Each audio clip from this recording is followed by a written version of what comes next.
Halo, assalamualaikum warahmatullahi wabarakatuh. Teman-teman, ya saat kita misalkan ya sedang duduk dalam waktu yang lama ya berjam-jam. Nah kemudian saat mau berdiri ataupun mau berjalan atau mau pindah posisi, ya itu tiba-tiba nggak nyaman. Karena apa? Karena kesemutan. Ya karena rasa kebas, ya rasa geli-geli, kadang nyeri juga ya.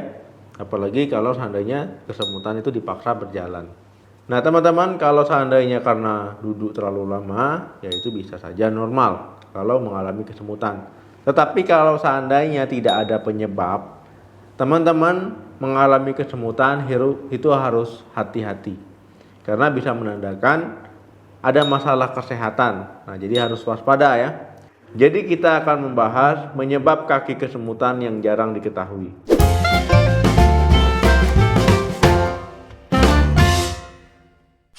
Kebanyakan orang kalau kesemutan ya itu nggak apa-apa ya, nggak bahaya katanya, nanti dibiarkan saja kakinya itu hilang sendiri kesemutannya. Ya itu kalau memang karena ada sebab ya, misalkan karena teman-teman duduk lama ya, teman-teman di posisi yang lama, satu posisi berjam-jam kesemutan itu wajar. Nah tapi kalau seandainya nggak ngapa-ngapain tiba-tiba sering kesemutan, ya teman-teman nggak boleh sepele ya. Nah, siapa tahu teman-teman itu menandakan masalah kesehatan yang perlu diperhatikan.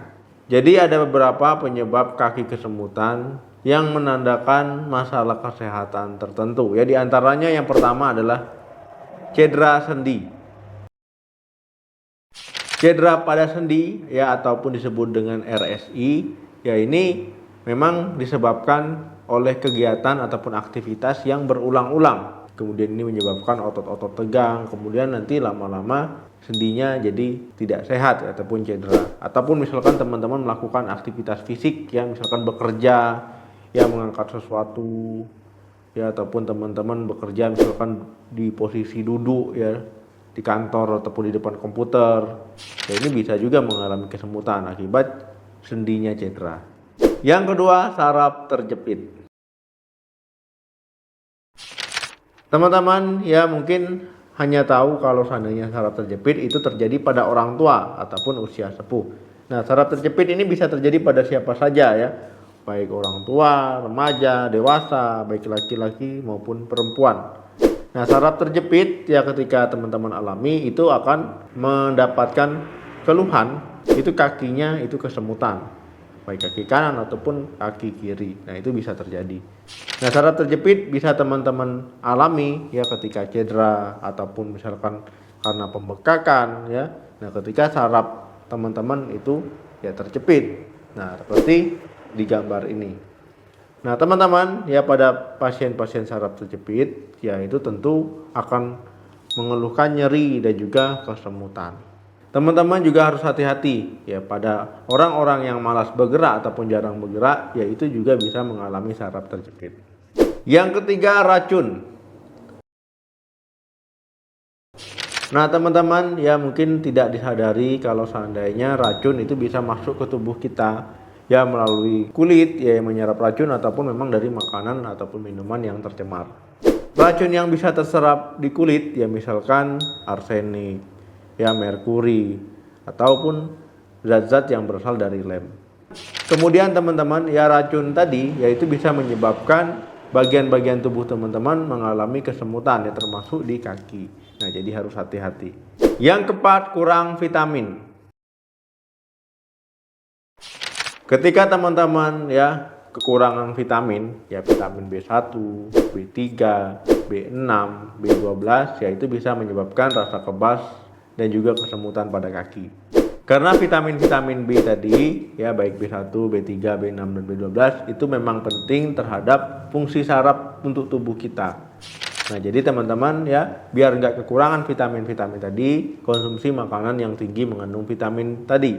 Nah dan teman-teman juga misalkan takut khawatir kurang ya, nah itu bisa mengkonsumsi suplemen yang mengandung vitamin B1, B3, B6 dan juga B12.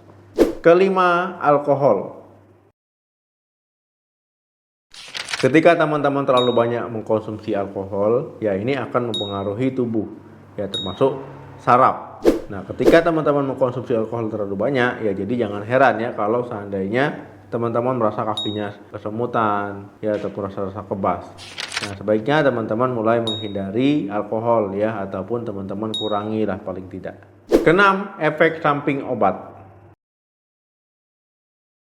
Teman-teman ya, jangan konsumsi obat sembarangan karena obat itu memiliki efek samping. Nah, jadi memang harus ya diawasi oleh dokter ketika teman-teman mengkonsumsi obat. Jangan suka membeli obat di apotik ya.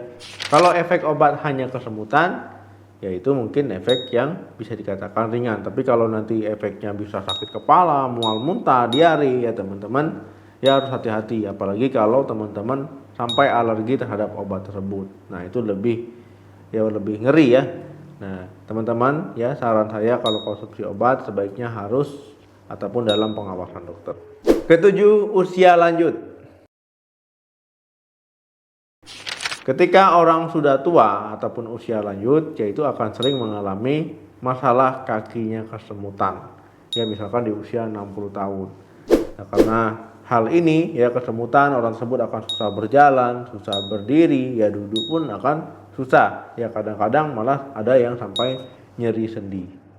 Jika teman-teman mengalami kesemutan, yaitu kalau ada sebabnya ya nggak apa-apa, tapi kalau tanpa sebab harus hati-hati. Ya, teman-teman bisa mengkonsumsi vitamin tadi, ya bisa menghilangkan kesemutan dengan cara-cara alami. Ya, tetapi kalau seandainya masih juga nggak hilang-hilang, ya sebaiknya konsultasikan ke dokter. Oke teman-teman, jangan lupa like, share, dan komen. Sampai ketemu lagi di video saya selanjutnya. Salam sehat, sampai jumpa.